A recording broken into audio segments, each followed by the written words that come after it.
Le jour où l'Église a fermé ses portes pour un mariage, l'ennemi a cru avoir gagné. Il ne savait pas que la grâce allait parler avec autorité. Cette femme est une servante de Dieu. Engagée, elle a quitté une vie mondaine pour marcher avec Dieu. Puis elle est tombée. Quand elle découvre qu'elle est enceinte avant le mariage, elle pleure. Son cœur est brisé devant Dieu, la veille du mariage. La robe était déjà prête, les décorations installées, les invitations envoyées. Tout semblait parfait. Mais dans une petite pièce à l'arrière de l'église, elle était seule, sans maquillage, sans sourire. Elle tenait son téléphone dans la main et elle lisait des messages. « Tu n'as pas honte? Tu salis l'autel. » Un mariage comme ça devrait se faire ailleurs. Les messages venaient de membres de l'église, pas d'inconnus. Des gens qu'elle avait servis, des gens pour qui elle avait prié.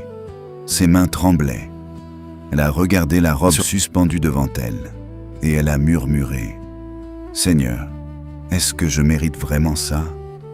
Au même moment, dans le bureau pastoral, une discussion intense.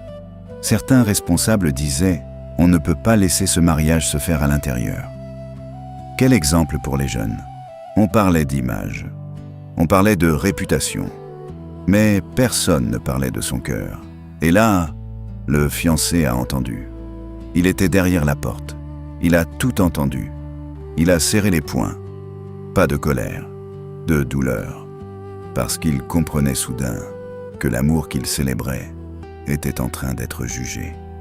Cette nuit-là, elle n'a pas dormi. Elle était à genoux, pas pour demander un beau mariage, mais pour demander la force de supporter l'humiliation. Le jour du mariage arrive.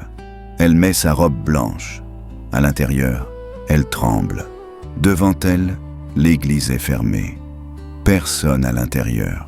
Toute la cérémonie se fait à l'extérieur, parce qu'une femme tombée ne mérite pas l'autel, pense-t-on. Elle endure le mépris, les regards durs, le silence humiliant. Dans son cœur, une seule prière. Seigneur, fais-moi miséricorde. La cérémonie commence. Alors un homme s'avance. Sa voix est calme, mais prophétique. Il dit « Regardez cette femme. Elle ne se justifie pas. Elle se tient ici avec un cœur repentant. Nous avons exposé un péché visible et protégé des péchés cachés. Nous avons jugé la chute et ignoré la repentance. Nous avons fermé les portes de l'église comme si Dieu habitait dans des murs, alors que Dieu habite dans les cœurs brisés. » Continue l'homme. Si le péché ferme les portes de l'église, alors aucun de nous ne mérite d'y entrer. Le silence tombe. Les pasteurs pleurent. Le pasteur principal s'avance et dit « Nous avons préservé l'église pour mépriser une âme. Nous avons protégé le bâtiment et oublié le cœur de Dieu. Pardonne-nous. » Les portes s'ouvrent. La cérémonie entre dans l'église. Ce qui devait être une humiliation devient une bénédiction. La honte recule. La grâce règne. À cet instant, l'ennemi perd une âme qu'il croyait détruire. Et ce mariage rejeté devient le plus beau mariage du monde. Parce que là où la repentance est vraie, la grâce triomphe toujours.